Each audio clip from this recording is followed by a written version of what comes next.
સહસ્ત્ર કમલ મેં હો રહે દારી કિની પરીક્ષા તબે પુરારી. એક કમલ ભરો રાખ્યો જોઈ કમલ નયન પૂજન સહસ હોય. કઠિન ભક્તિ કઠિન ભક્તિ કઠિન ભક્તિ કઠિન ભક્તિ દેખી પ્રભુ શંકર ભય પ્રસન્ન દી ચિતવાર. પ્રણયામ રક્ષાય ત્રિપુર હર જાગૃતિ જગતામ. કમલ પુષ્પોથી મહાદેવનું પૂજન કર્યું છે. તેથી તમે જો પ્રાચીન કોઈ શિવાલય હોય ને એ સરોવરના કિનારે હોય. શા માટે? સરોવરમાં સુંદર કમલ ખીલે છે અને કમલ પુષ્પોથી મહાદેવનું પૂજન થાય છે. અને થઈ શકે ત્યાં સુધી કોઈ પુષ્પો પર પગ ન મૂકો, કારણ કે પુષ્પોમાં લક્ષ્મીજીનો વાસ છે. ઘણા મેં સાધુ સંતોને જોયા છે, કોઈ પુષ્પો પર પોતાનો પગ ન મૂકે, પુષ્પો પગે ન કચરાય. આ લિંગાષ્ટકની પંક્તિ છે. કુમકુમ ચંદન લેપિત લિંગમ. ભગવાન મહાદેવને ચંદનનો લેપ કરો.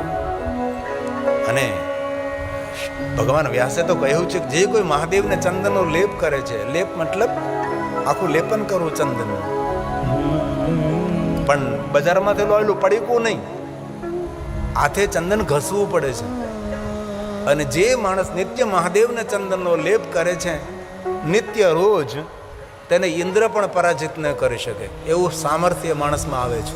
એ શિવલિંગની પૂજા છે. અને જે મહાદેવને ચંદનનો લેપ કર્યો હોય એ સાંજે એ ચંદનનો લેપ બધો પાત્રમાં ભરી લેવામાં આવે છે. આપણે તો બધું ઉડું કરતો જાય, એ પરંપરા નથી.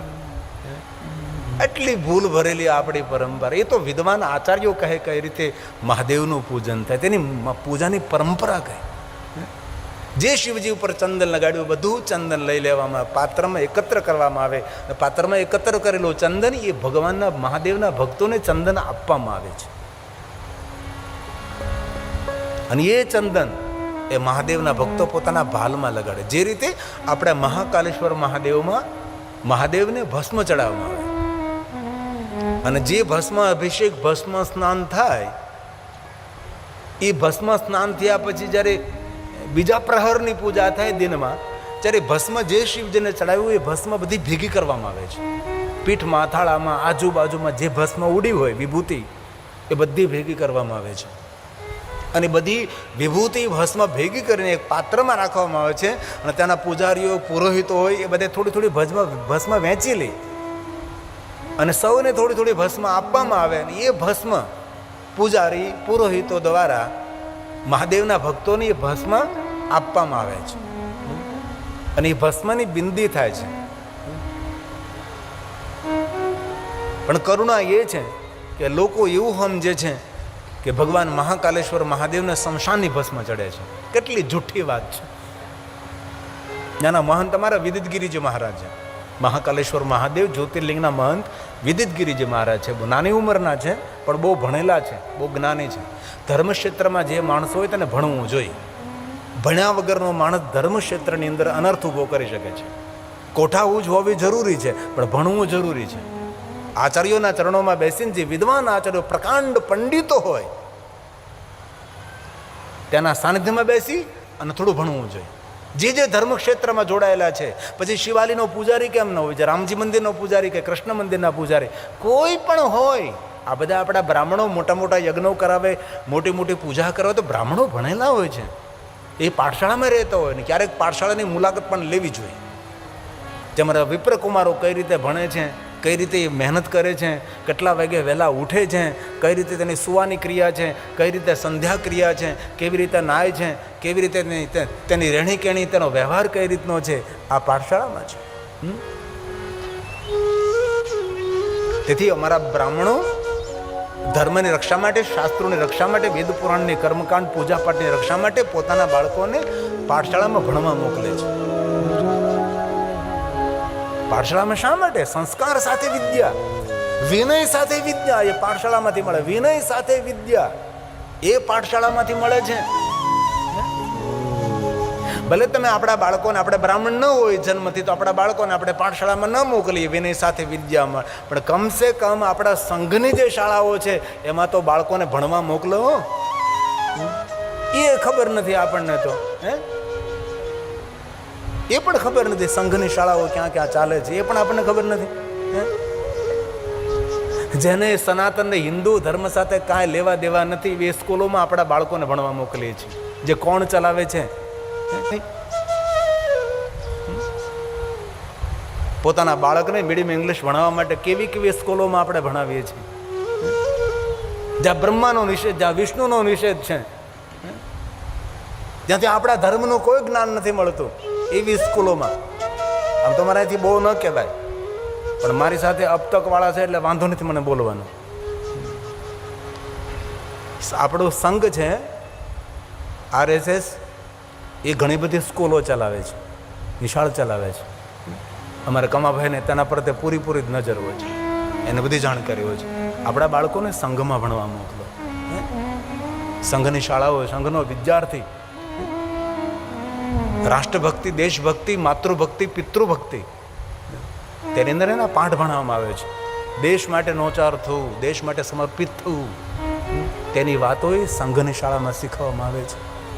પણ ખબર જ નથી આપણને. તો મારું બાળક મીડિયમ ઇંગ્લિશમાં ભણે છે. કેટલા ગુરુકુળો ચાલે છે, એમાં આપણા બાળકોને આપણે ભણાવીએ.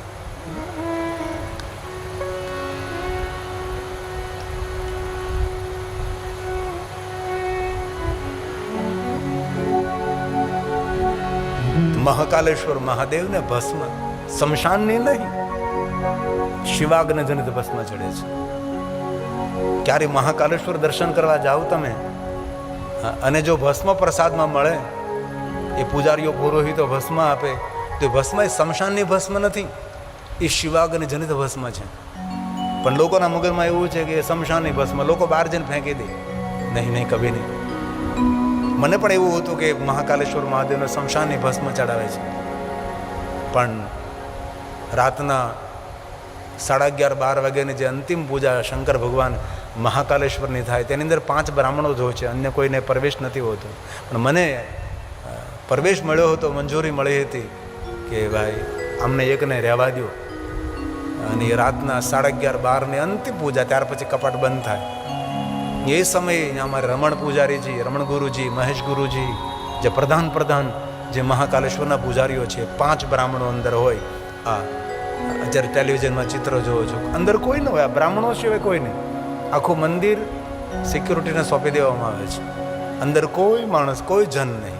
અને ત્યારે મને અવસર મળ્યો હતો, અને એ બ્રાહ્મણોએ મને કહ્યું હતું કે લોકોના મનમાં વહેમ એવો છે કે અમે મહાકાલેશ્વરને શમશાનની ભસ્મ ચડાવીએ છીએ, પણ મહાકાલેશ્વરને કોઈ દિવસ શમશાનની ભસ્મ ચડી નથી, અત્યારે પણ ચડાવતા નથી. મહાકાલેશ્વર પરિસરમાં એક ભસ્મ નિર્માણ કરવાનું સ્થાન છે. વિદ્વાન બ્રાહ્મણો આયુર્વેદિક ઔષધિ માધ્યમથી, પવિત્ર વૃક્ષોના કાષ્ઠથી ભગવાન શિવજીના પ્રધાન 5 મંત્રો બોલીને અને વિધિવત શિવાગ્નિ જનિત ભસ્મ નિર્માણ કરે છે.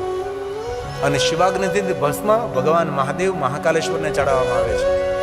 ત્યારે મને પણ ખબર પડી કે અરે, આ તો સમાજમાં કેટલી ગલત ફહેમી, કેટલી વાત ફેલ ગઈ, કેટલી ફેલાયેલી વાત છે કે મહાકાલેશ્વરને શમશાનની ભસ્મ ચડે છે. ખરેખર મહાકાલેશ્વર મહાદેવને શમશાનની ભસ્મ પહેલાં પણ કોઈ નથી ચડાવીને, અત્યારે પણ ચડતી નથી. અને ક્યારેય મહાકાલેશ્વરમાં ભસ્મ મળે તો ભાલમાં ધારણ કરો. હું એ કથામાં આવું એ પહેલાં અત્યારે જે મહાકાલેશ્વરને ભસ્મ ચડે છે ને, તેની બિંદી કરીને આવું છું. રોજ માટે સાથે રાખું છું. એ મહાકાલેશ્વરની ભસ્મમાં અદ્ભુત શક્તિ છે. વેદોક્ત મંત્રો દ્વારા ભસ્મ નિર્માણ થાય છે. મહાકાલ સ્તુતિ છે, જય મહાકાલ, જય મહાકાલ, કાલનો પણ કાલ એ મહાકાલ.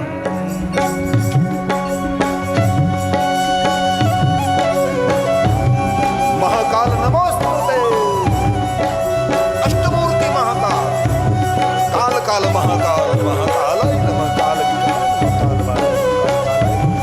કાલ રૂપાય નમઃ, કાલ રૂપાય, વિઘ્ન હરાય નમઃ.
पशूनां पतये नमः जय महाकाल जय महाकाल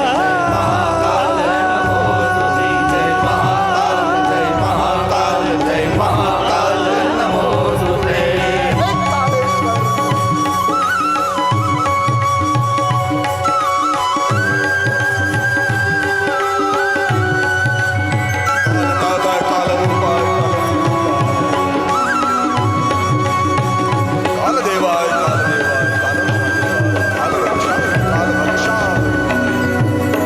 उग्राय च नमस्तुभ्यं महादेवाय जय नमः उग्राय च नमस्तुभ्यं महादेवाय जय नमः भीमाय च नमस्तुभ्यं ईशानाय नमो नमः भीमाय च नमस्तुभ्यं ईशानाय नमो नमः जय महाकाल जय महाकाल जय महाकाल नमो जय जय महाकाल जय महाकाल नमोस्तुते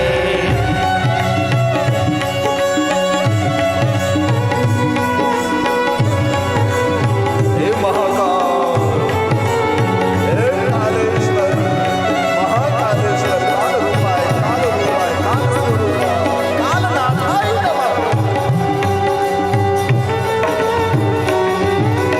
ईश्वराय नमस्तुभ्यं तत्पुरुषाय वै नमः ईश्वराय नमस्तुभ्यं तत्पुरुषाय वै नमः सद्योजातनमस्तुभ्यं शुक्लवर्णं नमो नमः सद्योजातनमस्तुभ्यं शुक्लवर्णं नमो नमः जय महाकाल जय महाकाल जय महाकाल नमो नमः जय महाकाल जय महाकाल जय महाकाल नमो नमः जय महाकाल हे कालेश्वर हे कालरूपाय हे कालरूपाय काल काल काल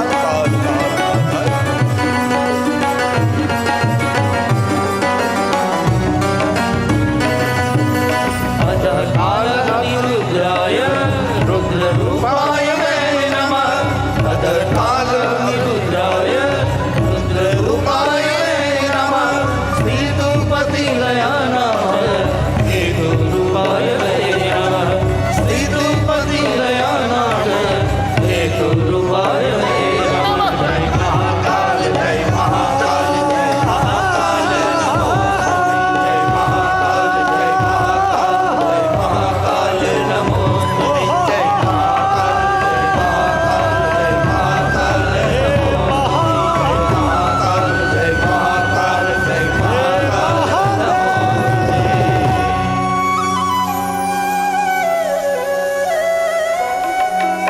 सारा ब्रह्मांड झुकता है जिसकी शरण में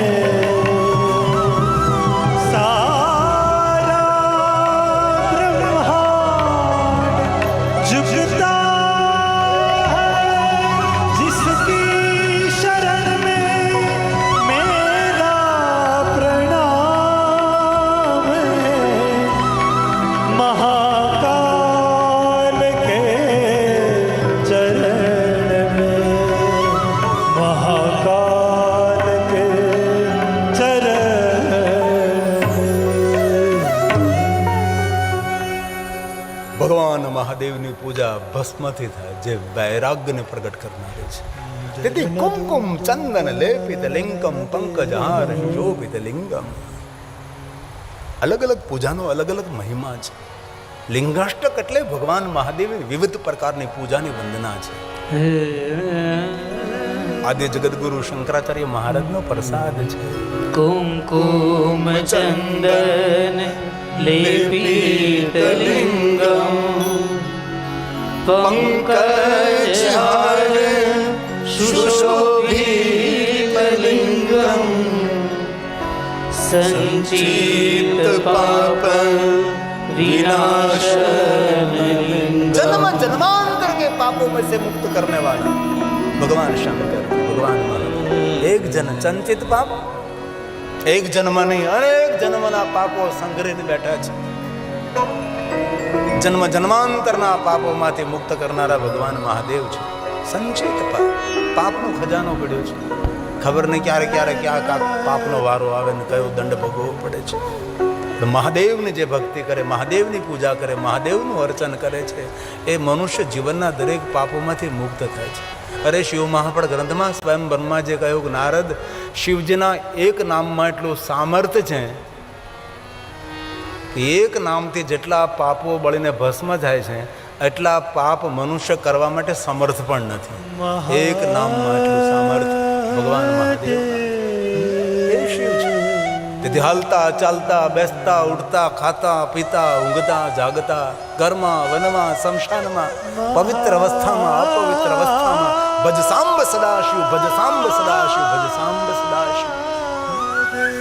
શાંતિ આપનારો, સુમતિ આપનારો ભગવાન શંકર છે, ભગવાન મહાદેવ છે. સંચિતવા જન્મ જન્માંતરના પાપો. દુનિયા આખી પ્રવચનો કહે છે કર્મના ફળ તો ભોગવવા જ પડે, કર્મના બંધનમાંથી કોઈ છોડાવી ન શકે.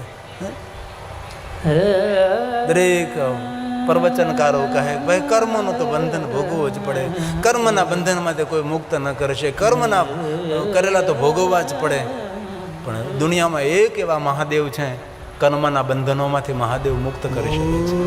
જન્મ જન્માંતરના કર્મના બંધન, જન્મ મૃત્યુ જરા વ્યાધિ પીડિતમ કર્મ બંધન હે. કર્મના બંધનમાંથી શંકર છોડાવી શકે છે.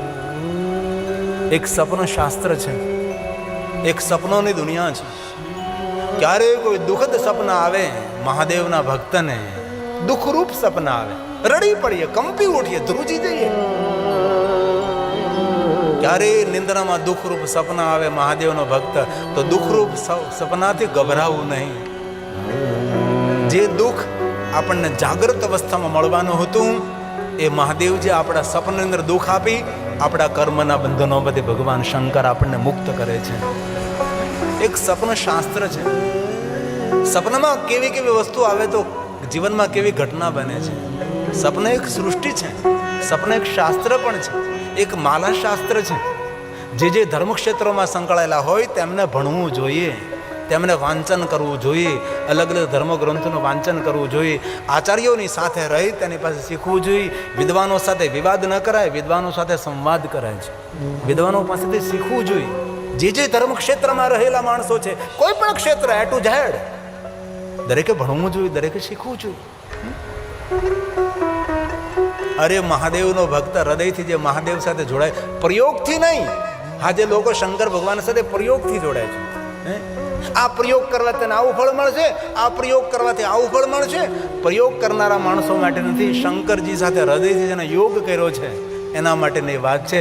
જે હૃદયથી મહાદેવ સાથે જોડાયેલા છે ને, એની ઉંમર ભલે વધી જાય પણ જેના જીવનમાં વૃદ્ધાવસ્થા ન આવે, એનું શરીર જર્જરિત ન થાય.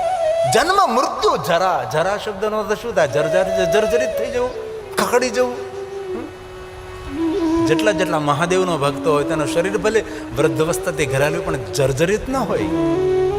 ભલે શરીરથી જર્જરિત હોય પણ માનસિક રીતે તો જર્જરિત ન જ હોય, પરિપક્વ હોય.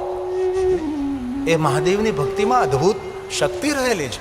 તેથી બહુ હૃદયથી કહું, બહુ દિલથી કહું છું, ભલે તમે કોઈ પણ સંપ્રદાયમાં હોય, કોઈ પણ વિચારધારા સાથે જોડાયેલા હોય, દરેક સંપ્રદાયો શ્રેષ્ઠ છે, દરેક વિચારધારા શ્રેષ્ઠ છે, દરેક સંપ્રદાયનો આચાર્યો શ્રેષ્ઠ છે, દરેક સંપ્રદાય પરંપરા શ્રેષ્ઠ છે. પણ જો જીવાત્માનું કલ્યાણ કરવું હોય તો મહાદેવ વગર તમારું કોઈ કલ્યાણ નહીં કરી શકે. શંકર જ કલ્યાણ કરી શકે, મહાદેવ જ આપણું સુખ કરી શકે. તેથી વિશ્વના દેવતાઓ મહાદેવના ચરણોમાં રહે છે. વિશ્વના દેવતાઓ નિરંતર શિવનું આરાધન કરે છે. દરેક ઋષિમુનિઓ ભગવાન મહાદેવનું આરાધન કરે છે. અરે રામ પણ નિરંતર મહાદેવની ઉપાસના કરે, દ્વારકાધીશ કૃષ્ણ પણ મહાદેવની ઉપાસના કરે છે, રાવણ પણ ભગવાન મહાદેવની ઉપાસના કરે છે.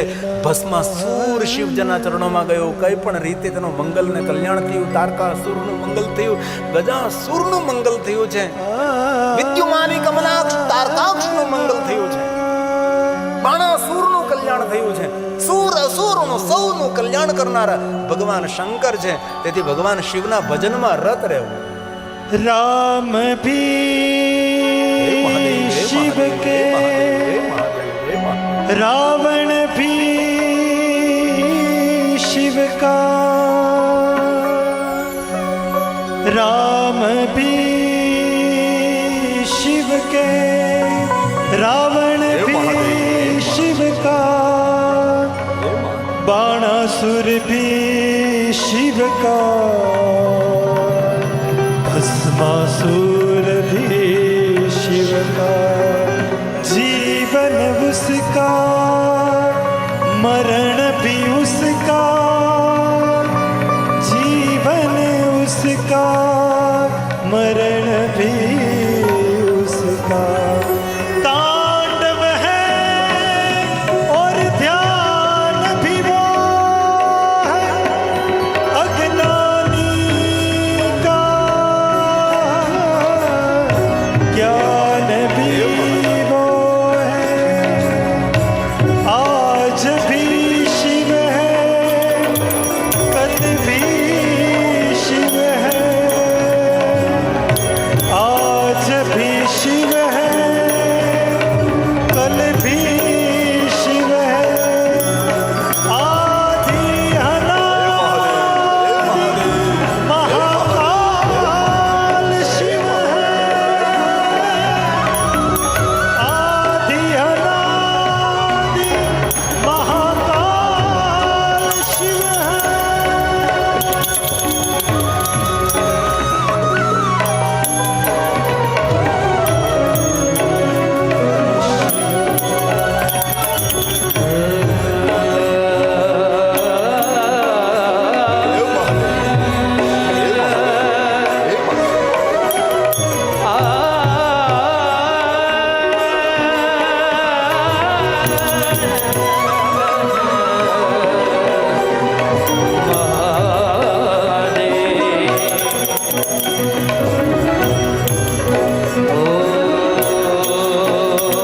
शिवाकान्त शम्भो शशाङ्कर्दमूले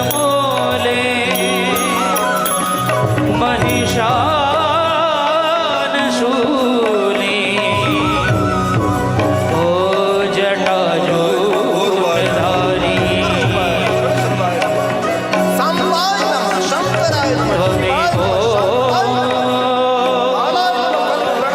जगद्व्यापको ईश्वरूप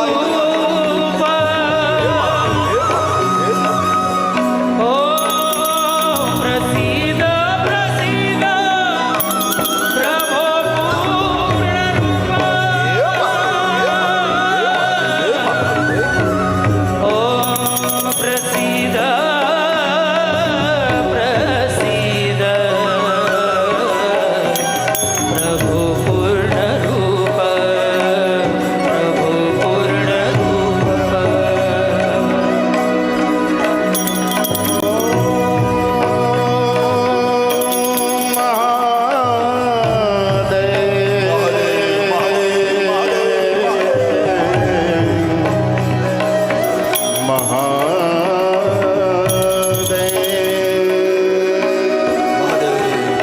शिवात्मरम्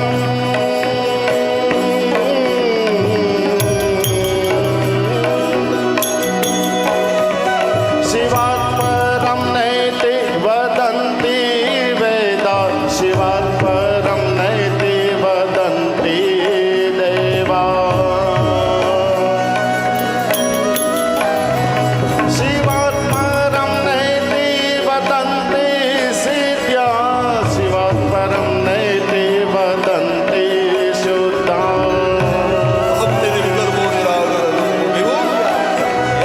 नमामि रम्योत्तमं वक्रचन्द्रं, नमामि दीर्घोरहिण्यं बाहुं, नमामि शान्तात् हिरण्यरूपं, नमामि दिव्योरुहिरण्यवर्णं,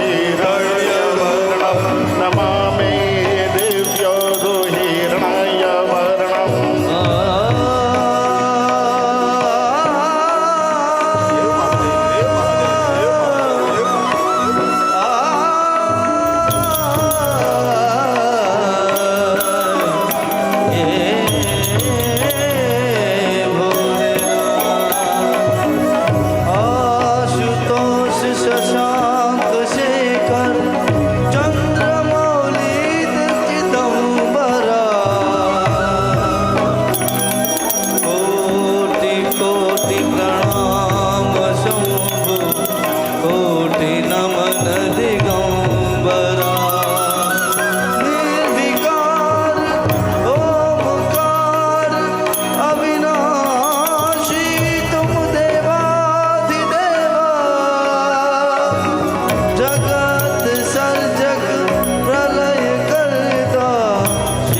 भास्कं तुरीयं तव पारमाद्यन्तहीनं प्रपद्ये परं पावनं प्रेतहीनं महादेवमेकं स्मरामि महादेवमेकं स्मरामि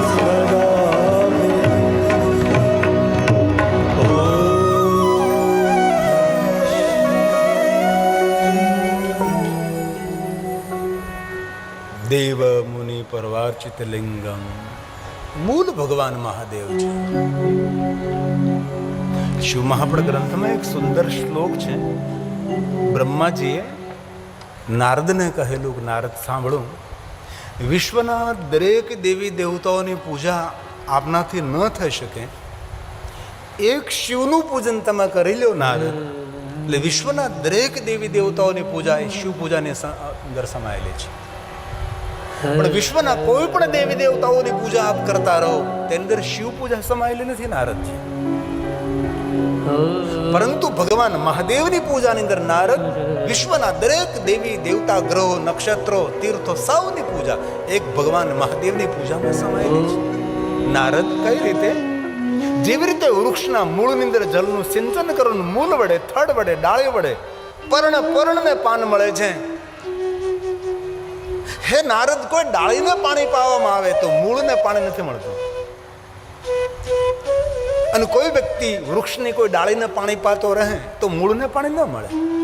પણ મૂળની અંદર જો પાણી અર્પણ કરવામાં આવે તો મૂળ વડે દરેક ડાળીઓને, દરેક પર્ણને એ જલ મળે. તો નારદ, શિવ કોણ છે? શિવ આપણા સૌનું મૂળ છે. જે મનુષ્ય શિવાર્ચન કરે છે તેને વિશ્વના દરેક દેવી દેવતા, ગ્રહો, નક્ષત્રો, તીર્થો તેની પૂજાનું ફળ મળે છે. સ્વયં બ્રહ્માજી કહે છે, નારદ, જે કોઈ ભગવાન મહાદેવનું અર્ચન કરે છે તેના પિતૃ તૃપ્ત રહે છે, તેના પિતૃ અતૃપ્ત ન રહે. અતૃપ્ત પિતૃઓ, અતૃપ્ત ગ્રહો કોને? જે મહાદેવની પૂજાથી વંચિત રહેલો છે. જે ભગવાન મહાદેવની પૂજા કરે, મહાદેવનું અર્ચન કરે, મહાદેવનું દર્શન કરે, મહાદેવનું સ્મરણ કરે છે, તેનાથી ગ્રહો અનુકૂળ રહે છે, તેનાથી પિતૃઓ પ્રસન્ન રહે છે, પિતૃઓ ઘરમાં દરેક વસ્તુની તૃપ્તિ કરે છે. તેથી મહાદેવનું અર્ચન, મહાદેવનું પૂજન, મહાદેવનું દર્શન. બ્રહ્મા નારદને કહે છે, જેવી રીતે વૃક્ષના મૂળમાં જલ અર્પણ કરીને મૂળ વડે દરેક પર્ણને જલ મળે છે, તેવી રીતે શિવ આપણા સૌનું મૂળ છે. શિવાર્ચન કરવાથી દેવતાઓનું અર્ચન એ સંપૂર્ણ બને છે. તેથી બ્રહ્મા સ્વયં બોલ્યા છે, શાખા પુષ્યન્તિ વૃક્ષસ્ય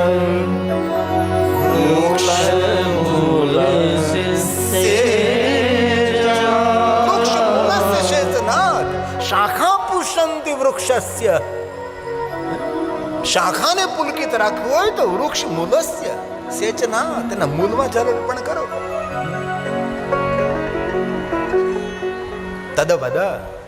તદવદસ્ય. બસ એ જ રીતે શિવનું અર્ચન કરવાથી દેવતાઓનું અર્ચન સંપન્ન બને છે. આ બ્રહ્માજીના બ્રહ્મ વાક્ય છે. તદવદસ્ય પૂર્ણ વિશ્વ જેમનું અંગ છે. અને કોઈ પણ દેવતા ગમે એટલા સામર્થ્યવાન હોય તો કોઈ દેવતાને વિશ્વનાથ ના કહેવાય. વિશ્વનાથ તો મહાદેવને જ કહેવાય છે. વિશ્વપતિ, વિશ્વ સર્જક, વિશ્વ પોષક, વિશ્વ પ્રારંભ, વિશ્વ મધ્યક, વિશ્વ અનંત ભગવાન શિવ છે. તેથી તદવદસ્ય વપુર્વિશ્વં પુષ્યન્તે ચ શિવા